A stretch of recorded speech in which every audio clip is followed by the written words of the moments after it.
All right, everybody, welcome. We're glad to have you here. It's August 15th, 2023. Meeting begins at 3 p.m. We're in the County Commissioner's chambers. Would everybody please silence their phones? Nobody falling asleep out there today? We'll move right through this. Let's see. Caleb, Paul has got our prayer, and Wendy's got our pledge, and thank you guys for doing that.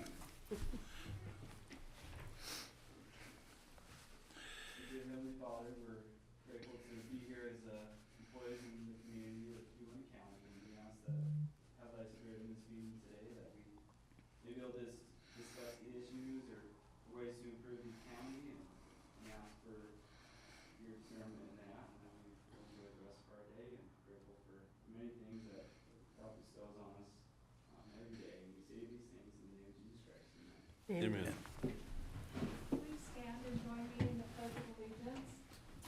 I pledge allegiance to the flag of the United States of America and to the republic for which it stands, one nation, under God, indivisible, with liberty and justice for all.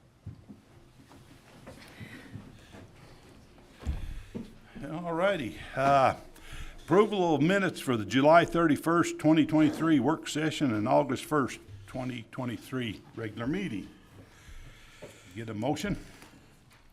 I would make a motion that we approve the minutes of July 31st work session and August 1st regular meeting. We have a motion. I'll second. Second, all in favor? Aye.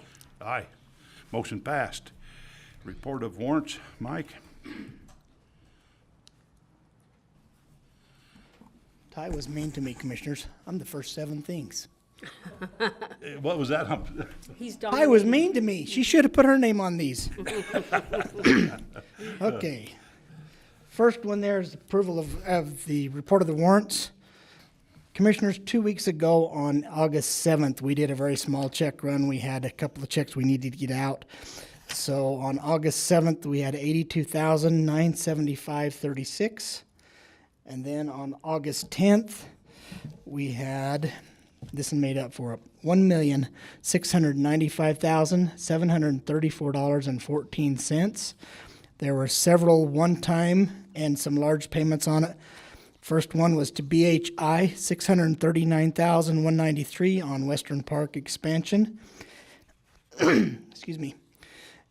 And then check to Larson Certified Public Accountants for $42,000. And Sam Reynolds and Van Oosterdorm, $10,000, and we'll come back to that one in a minute.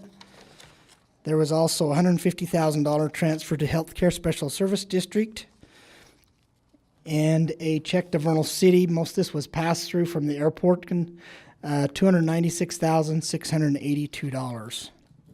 So that's the warrants, Commissioners. And then I do have one certified claim that we need to present. Check number 387377 for $10,000.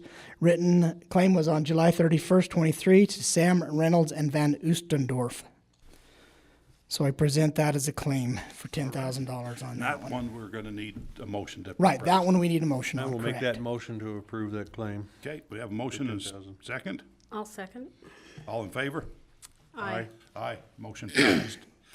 All tax matters, Mike, you just keep rolling. I'll for just keep 2 or 3 rolling. here. I was hoping that 4. Barbara would be here on this one. Commissioners, this is Asphalt Ridge, Inc. The county assessor actually reached out to them. It is a centrally assessed appeal. As she was reviewing those, she found that the acres was at $4,000 an acre, and really only should have been $300 an acre. So the county assessor reached out to this gentleman and said, you need appeal. So they did it, and the state is doing a stipulation. So it's an actual official stipulation, but there was no attorneys involved or anything on that one. And the state's stipulating, so we do need approval on that one. And once you approve, Just, so that is a value change. Their value, serial number on that one, Ty. Let's do Asphalt Ridge, Inc. Taxpayer number is 130-236-03 003 PCA.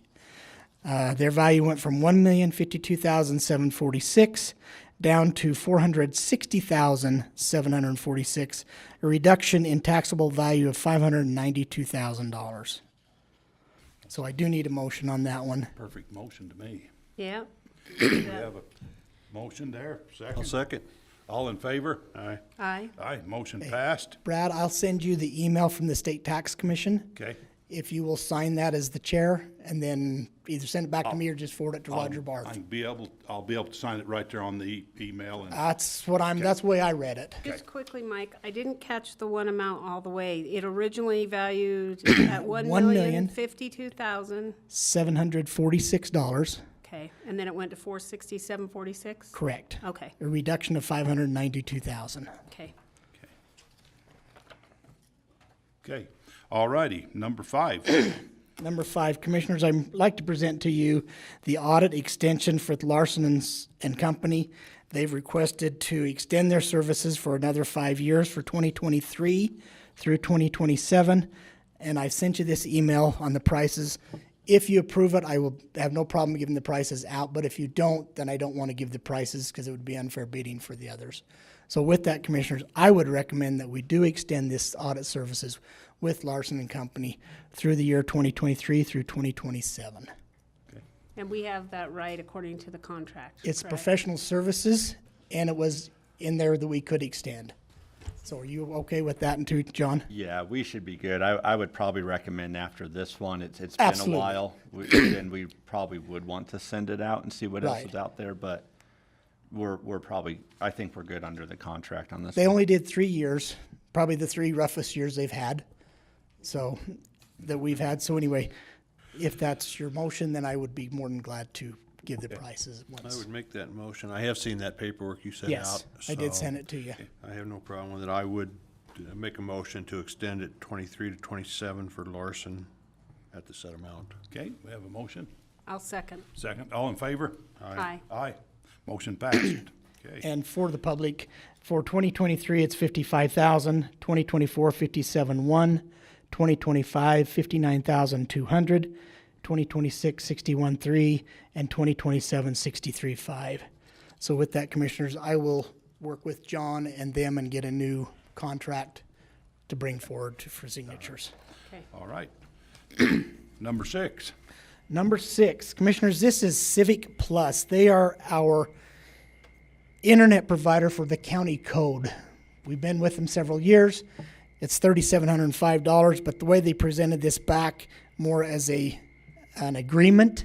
So being that way, I'd like to present that to continue with Civic Plus for $3,705 for the year from October of 23 through October of 24 for $3,705.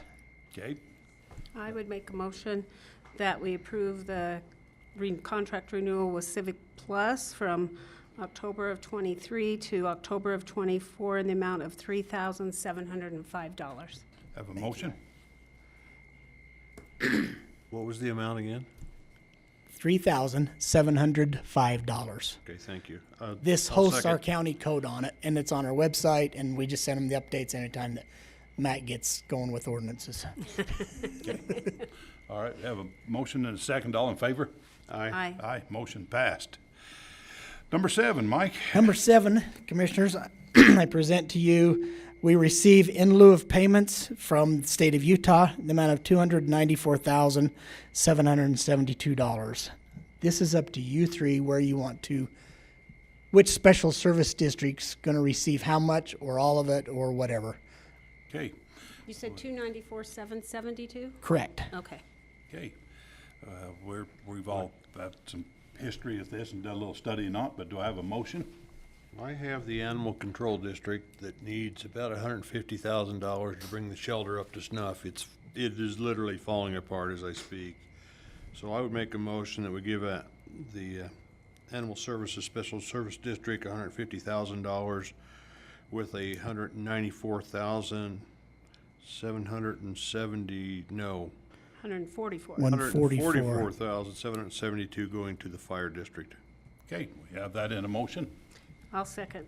Second, all in favor? Aye. Aye, motion passed. Okay, Mike, are you done? Lana, how are you today? Sam picking on you today. Okay, He's always picking on me. all right. Well, glad to have you here, Lana. Hi, Lana Fullbright, Uintah County Heritage Museum. I'm here to ask the commissioners to approve our DISBURSEMENT list that we talked about in work meeting yesterday. Also, I'm here to brag about our little First Lady doll booklet. We have people come over all over just to see the First Lady dolls. It is in the book of Utah Curiosities. People find it's weird, why does rural Utah have a collection of First Lady dolls? And when they hear the story why, they're fascinated by that. But yeah, back to the original thing, I'm just here to have this approved. Well, you've done a good job with them dolls in the book and everything. Oh, But we'll go thank you. back to your Thank motion. you. after Yeah, our sorry. talk. Well, I just know because I'm fortunate enough to get to be on the board, and to hear what goes on there is amazing. I mean, as a person from the public that doesn't participate, doesn't go to the Heritage Museum, Right. to walk in there just alone, hopefully you'll at least walk in and see the Heritage Right. Museum, because it's got a lot of really wonderful displays, history, a lot of really neat stuff about our area. And so Right.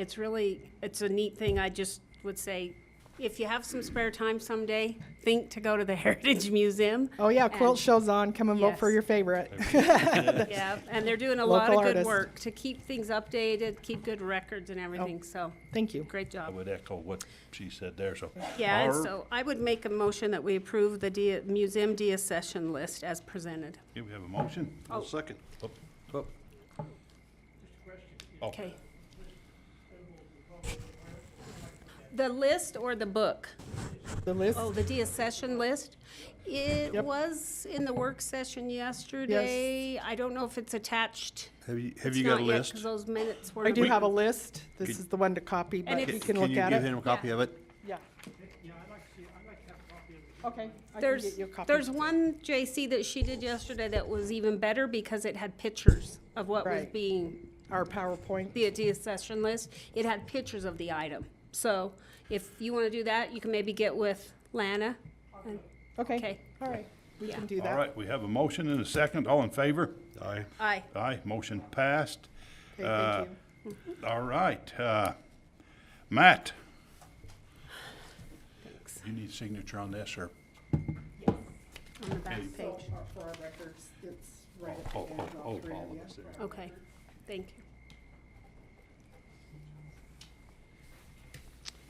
All right, Matt Kazir with Community Development. And the first item we've got is Ordinance 08-14-2023-01. And this is amendments to our subdivision ordinance, which is Title 16. We went over these yesterday. There was one change on the signature blocks for lot line adjustments where it said something about the treasurer and she's doing it for tax purposes or Oh, something. yeah. So we removed that part and it just says the treasurer will approve it. Has to That's all. sign off, So, okay. That's the only change from what was discussed yesterday. I do have it pulled up here if you want to go back to any of the I things think if you and can look at just it. summarize it, and then if Okay. anyone has any questions. Yeah, perfect. That's what I So would these like. changes, well, I'll say most of these changes came about because of House Bill 174. And it has to do with the process for how subdivisions get approved and what's required, what approvals are required for subdivisions. So the state has mandated that after the preliminary plat, everything from that point forward, so it has to be approved by staff at the county level. It can't go to the planning commission or the county commission. The one place where the county does have discretion is on the preliminary plat. So we can choose to either have that go to the planning commission and they can hold a public hearing, or it can be approved by staff. Planning commission did recommend, and that's actually right here on this first page. So planning commission did recommend that the preliminary plat go to the planning commission and they hold a public hearing on that. And I think that's a I think that's a good way to do it, because we do find some valuable information on occasion, not all the time, but a lot of the times we find some valuable information on that property and what's there and what's under the ground that nobody can see and nobody knew was there. So, so that's the part where there is some discretion, but it was recommended by the Planning Commission to keep it at the Planning Commission with a public hearing. Okay. We don't have the option for it to come to the commission at that level, but and the other changes are mainly just changes to bring our ordinance into compliance with different terms that the state is using, and to designate the zoning administrator as the land use authority for and I can't even remember the name of the term that it's changing to, the subdivision improvement plans, and then the final plat as well. And then another cleanup change that we made is we added the culinary water district to sign off on the final plat, which is sometimes happening and sometimes not. But since it wasn't required, we couldn't make them change the plat if they didn't have it on there. So,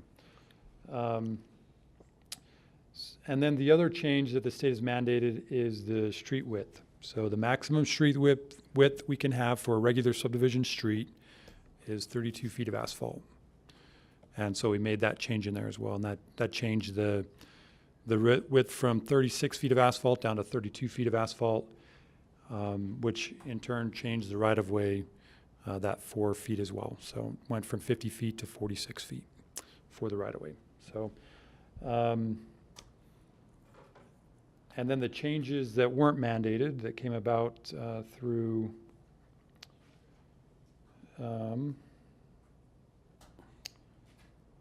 the county surveyor's office. He wanted some changes in the lot line adjustment stuff. Let me get down to that.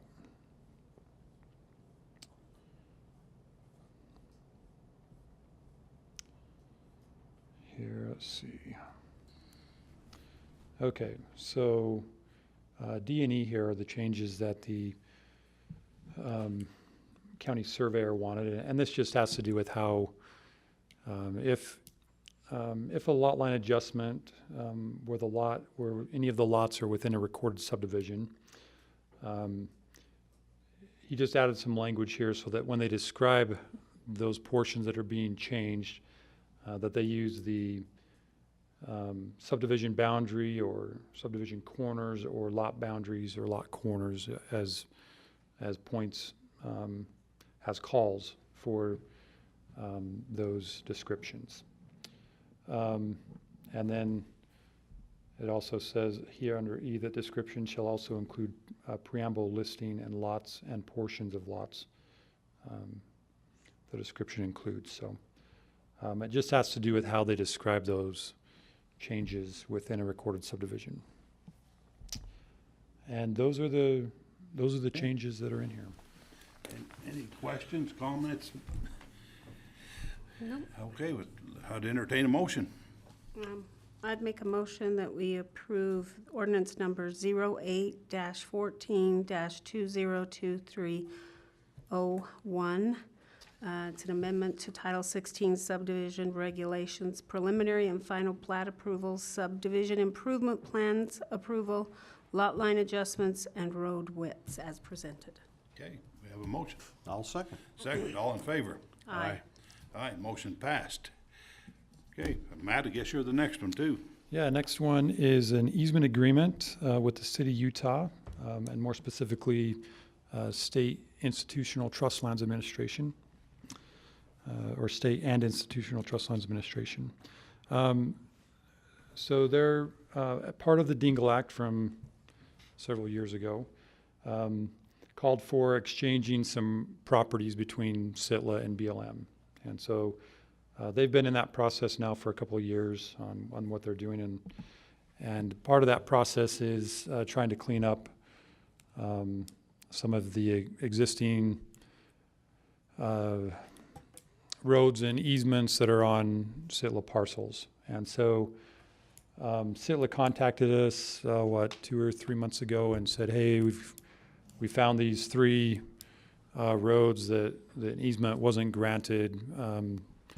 back when the county purchased right-of-ways from Sitla. So at that point, I brought it to the commission, and the commission decided that they wanted to go after all 3 easements. It doesn't cost us anything, and they were willing to give them. So this is the easement agreement that they sent, and it basically gives us the right-of-way across the Sitla parcels that will be converted to or be transferred to the BLM. So there's 3 roads that it affects. It's not the entire road, it's just the portions that cross Sitla on this one. And they're wanting us to release this part. No, so they would be giving us a 66-foot easement, Across this part. yes, All for right. this little section right here that crosses the southeast corner of this Sitla section. Okay. And then the other 2 roads are in the McCoy Flats area. So this is Highway 40, this is McCoy Flats Road here, the blue line. And we'll go to this 130503 one first. This portion that extends into the Sitla property, again, the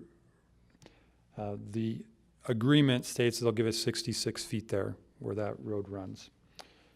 And then on this 130501, I think only a portion, maybe only this section is going over to BLM or something, but the portion that they're going to give us an easement on is to about this location here.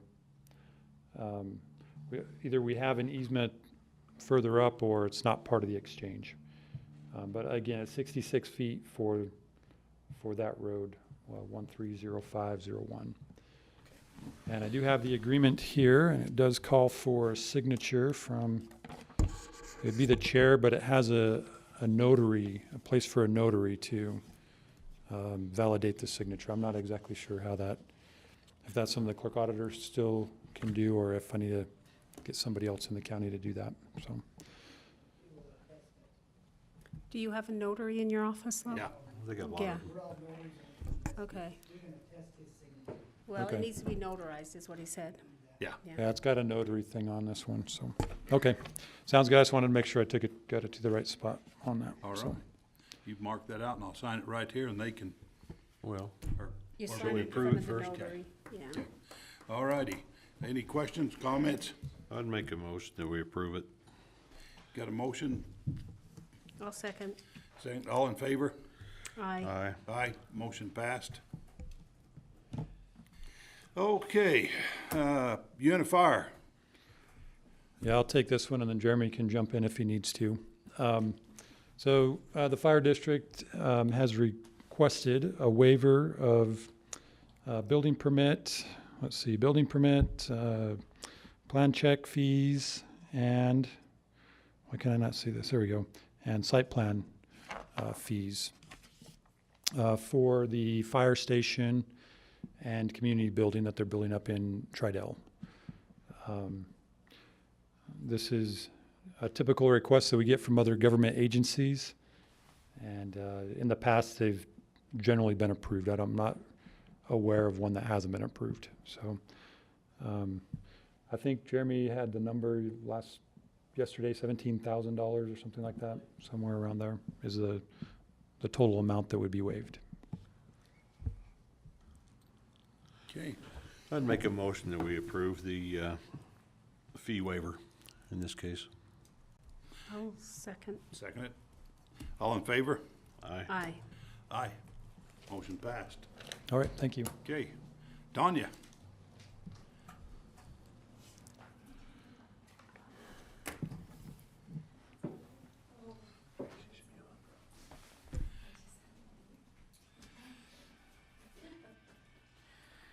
Uh-oh. Now it's playing back there. Okay, so this is a policy, was that you? Was that me ring? Sorry. My headphones started ringing. I have music going off, so I apologize. Thank you, Tegan, for turning my music off. Tegan is the mastermind behind policy. Sam and I provided comments and as we built it together, but I just wanted to acknowledge that this has my name on the side because it will be going in our personnel manual, but I just wanted to make sure that the acknowledgement was there that Tegan did a lot of research in creating this policy. That being said, I have been on the phone quite a bit today regarding the BCI process and the electronic search. But before we get to that, we did discuss the differences regarding qualifying position. Sorry, Tanya Craven, policy 270, background checks. I did flag this in our employment section of our policy manual. I felt that it fit best in there. Flows in line with recruiting and voluntary separations and all of that. So that's why it has the number of 270. That's the next number that would go in line there. The question that came into place yesterday, for one, was the timeline with reviewing and talking with BCI. One of their things that they require also, if we have the automatic electronic transfer with me, that it'll take about 3 days to move that forward. And when I saw the paperwork, I did remember that in 2018, when we were doing these things for CJC, we did have a number. It is not active any longer because we haven't utilized it for so long. So I don't foresee any problem with this providing us another B code number to process. I have sent them the job descriptions, the different things that we'll be utilizing. Told them that we had created a policy that we'd be presenting in commission today. And she said that the supervisor would review that application and send us back the B code that then we would need to be able, so that our sheriff's department, when they do the electronic fingerprinting, could then just punch in that code and then send it straight through. The only thing is that then we also need to provide contact information because they do bill monthly. One of the things in our policy showed that it would be a reimbursable. So the county has always paid for those costs of doing those BCI background checks. So that will come at a monthly fee for anyone whom we send down to do the background check. We'll just get a monthly fee or a monthly bill. And since that's being through the HR office, my recommendation would be that the contact person would just be within our HR office and billing, so that we could just code that and send it off. And that would be something we could also discuss during budget about providing additional funding to absorb those costs with now doing the BCIs at a more regular timeline with the volunteers going through the BCI background checks and library employees going through the background checks. Those are all additional costs, that $15 fees and things that we will be doing through the HR office. We have already keep all of that information because it's a confidential sealed document. We keep that in our HR office, so it would make sense that we would house that as well as and be that point of contact for them. That sounds great. So that simplified that process though quite a bit, I think, didn't it? Yeah, I think so. One thing that I would like to request, just so when I get the email back from them that states that we're good, I do have to send them a qualified entity or user agreement because I will have to sign a form that states that I agree to it's basically a form that acknowledges the confidentiality of the information, because I would be that contact form person for the agency. Okay. Which that kind of goes along with what I already do. So we won't be requiring them to pay and then we reimburse. We'll just be absorbing the cost Yeah, we of would just this be and absorbing the billed monthly cost. for it. And we've done that in other offices already. CJC has already paid those fees. The attorney's office has paid those fees. Okay. So it's just, they've just used their P cards, because there was that line at the bottom of the BCI application, and they've paid them when they've sent in the, in the manual application forms, as opposed to the electronic that we'll be able to do, which Charity said she's able to do down there and does for a lot of companies. Okay. Have we So talked to the that being sheriff about said, doing the fingerprints? what's that? Have you talked to the sheriff about doing the fingerprints? I spoke with Charity today. She's the one that, No, Oh. the sheriff's office. Sheriff's office. Charity in the jail is who she's talking Oh, I about. thought she said Sherry. No. I'm sorry. No, I thought you called no, Salt Lake for some no, reason. I spoke with, well, I did. I spoke with, can't remember her name that I spoke with, but I spoke with Charity to find out what the process was to make sure what we needed to do to qualify and what other agencies, because what I remembered from 2018 was very limited to our CJC experience that I had. So I wanted to just kind of get a broader explanation of what the process was. They're gonna waive the fee, because I think it's $10 a set, or $15. It's 15. BCI is who we'll No. have to pay. No, the sheriff's office charges Oh. do fingerprints. Well, the BCI to get that back is a $15 fee. The sheriff, the Uintah County Sheriff's Department has a account of their own, but because we'll be doing it for different entities. What You're do you- not understanding me. Nope, I'm not. For you to get a 10 print down there, it costs you $10 or Oh, $15 they've at the never sheriff's charged office. it. They've Okay. never charged us for that. Just want to make sure. Okay. Well, if they do, don't pay them. No. Okay, so with that being part of that, there is that one line in the policy that we will need to update as well. Because it says any fee charged will be reimbursed by the county upon proof of payment. Just take that out. I was just gonna Yeah. say, can we just redline that out and take it out? Okay, Okay. Yep.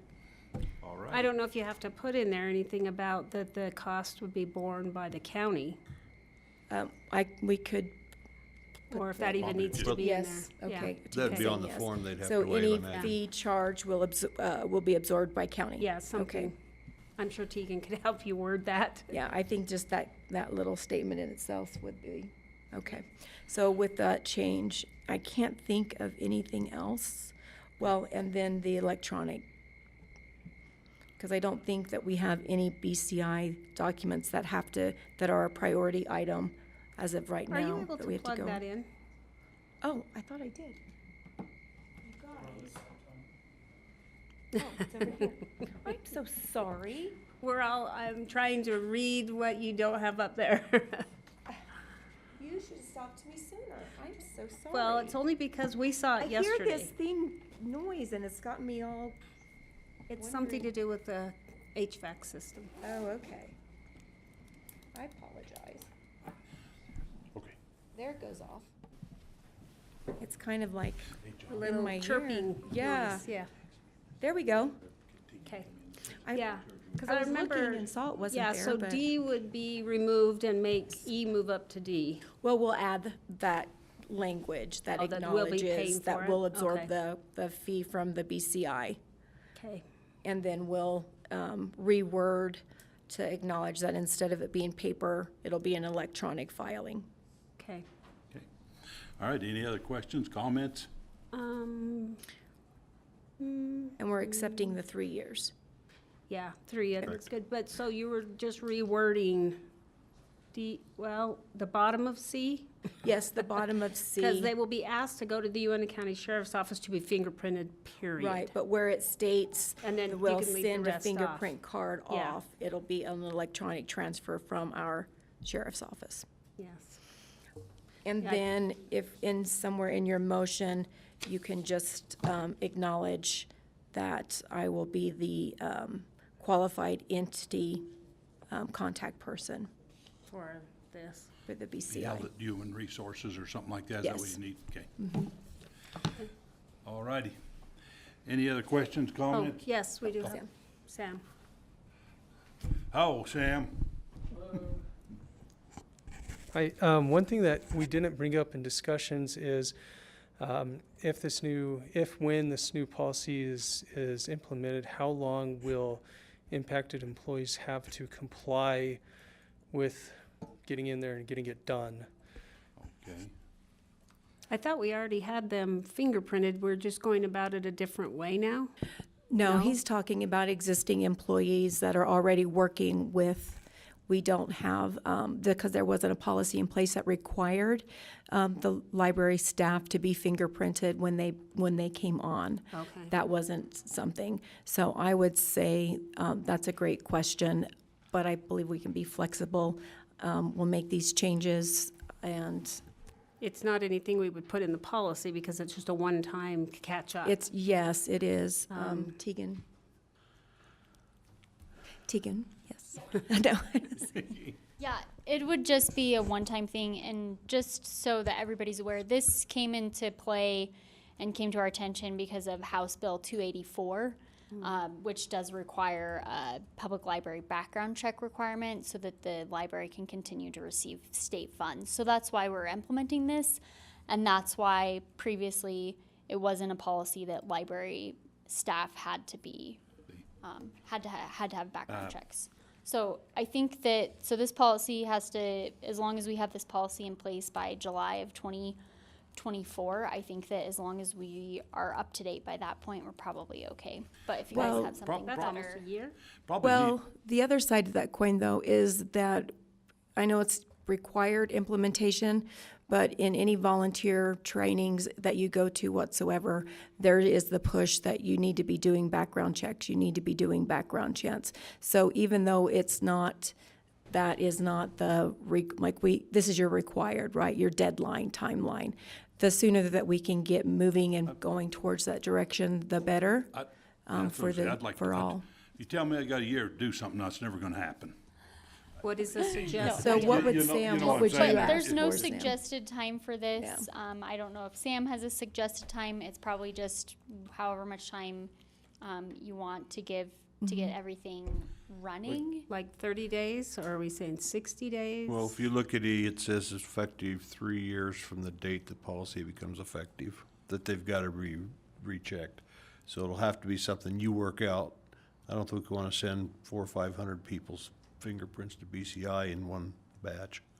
No, I don't believe that we have that many I that we think would if you need, just but work yes, the I think that it would timeline. be something that we could work with you're gonna have Sam to. and, Yeah. You and guys- work that out. I think within 60 to say- 90 days, we Yeah, could as soon as probably be. possible, yeah. but make sure nobody slips through and isn't completed by next year, by July. That Right, was- but I think we could have everyone within 90 days, I would think. Okay.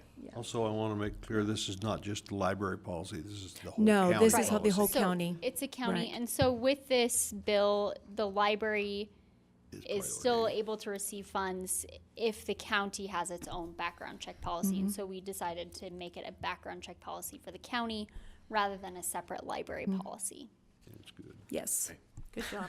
All righty. yes, that's what, All right, any more Meeting it. discussions?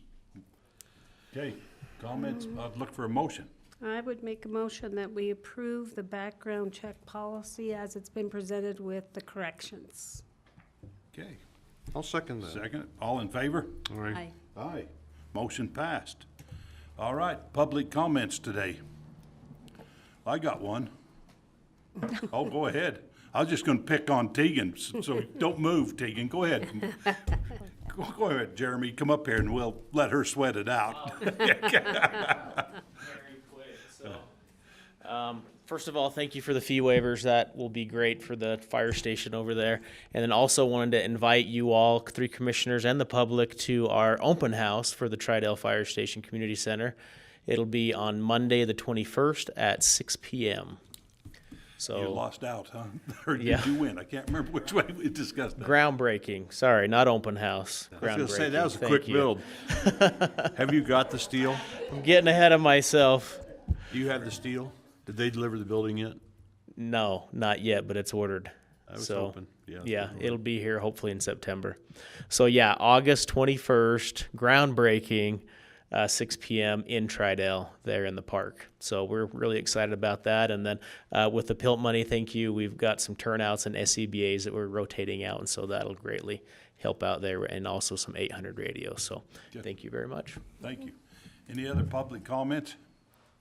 All right, come up here, JC.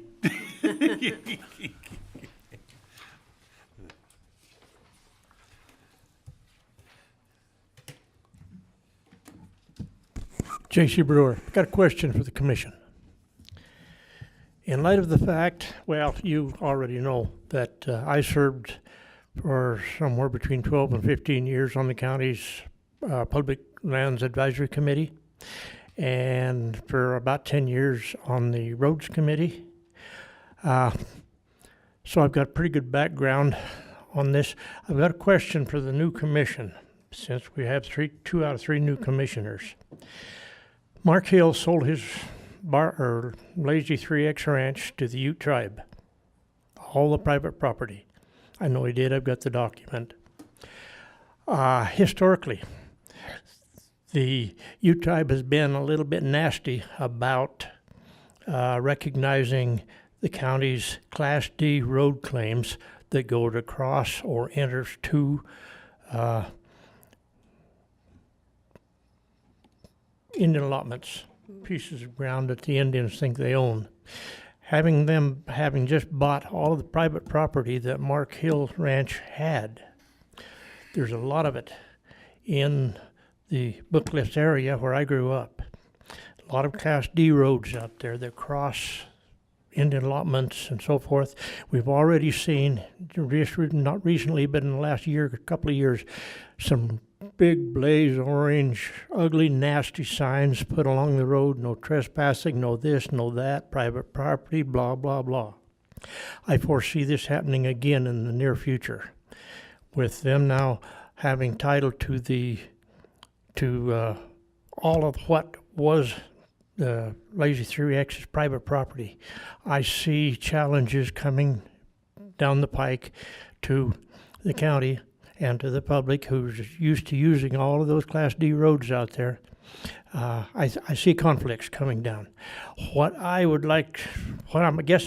asking for here is the county commission's assurance that those conflicts, and we're going to have them, we have the backing of the county commission. The general public does when an issue, a lawsuit, a citation, a argument with a tribal member, things are going to come up. I know it. I see it. We've seen it in Deep Creek up here while I was on the Public Lands Committee. The tribe was trying to make the public go miles around to get to public land instead of allowing them to go a few yards across a piece of tribal land. I see it coming. I assure you it's coming. It's going to happen. And I would like to I'd just like some assurance that this commission is going to defend those Class D roads in the Booklifts vehemently. Well, we always have, you know. We have historically. We have historically, and it's, JC, it's going to be interesting, you know. I'll buy that. That's what I'm trying to bring it up for, try to get us a little ahead on it, give us some thinking on it. And I'm sure that, you know, we've always, you know, where this ends up ending and how far it goes is kind of a little nervous. Kate, come on up here. I think maybe what you mean to say is that we'll handle those issues as they arise. Yes. I can't hear her. What I was thinking. Yeah. Yeah. I couldn't hear what she said. We'll handle these issues, you know, as they arise. As they arise? Yeah. Yeah. Yes. Now, come on up, Will. Thanks, JC. Thanks, JC.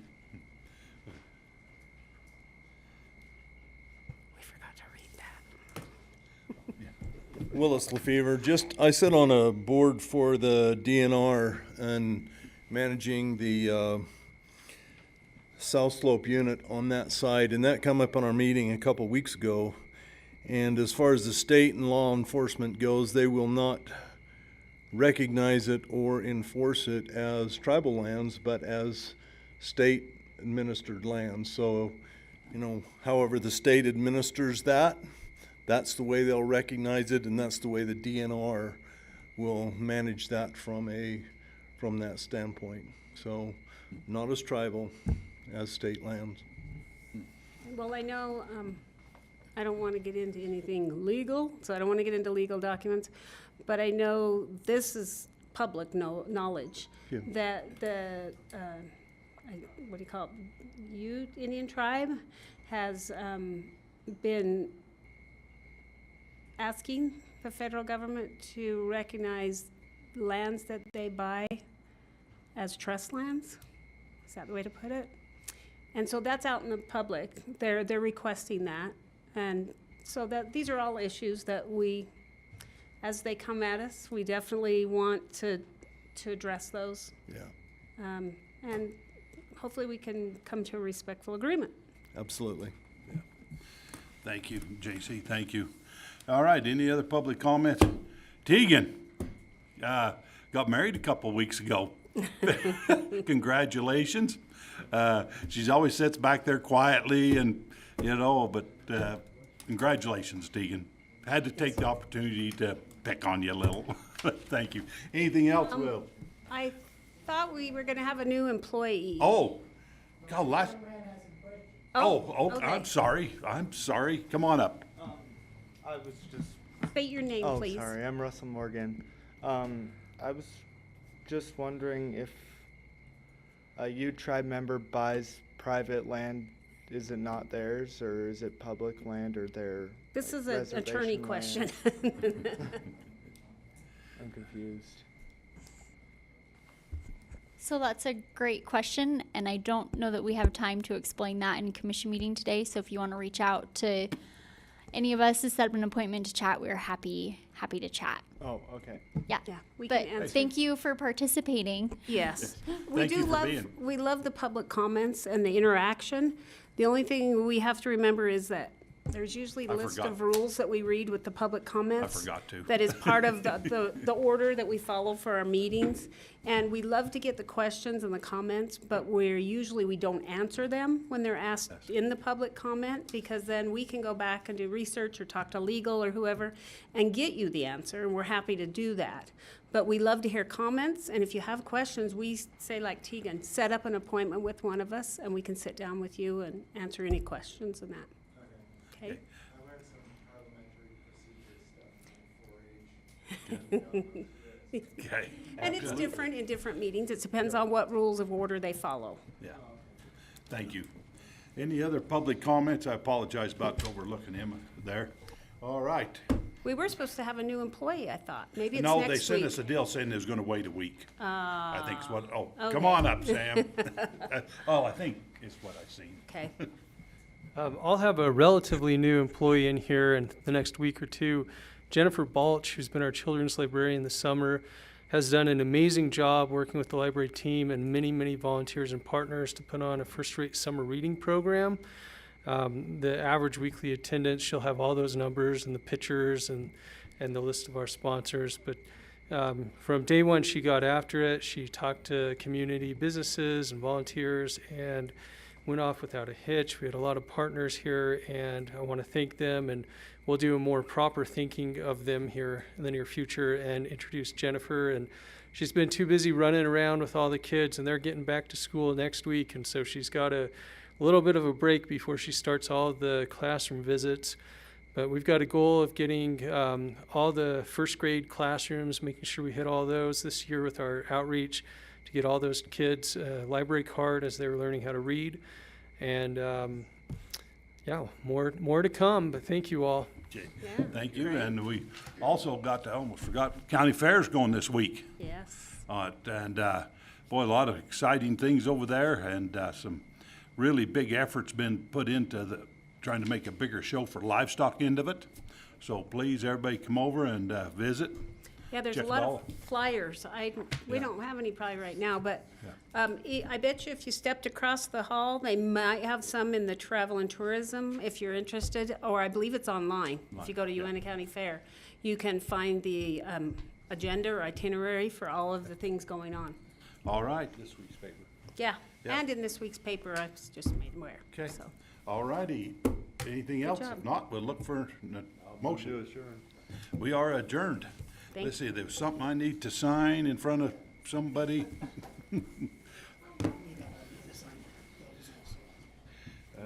let me start. I'll pass it Okay, down. all right.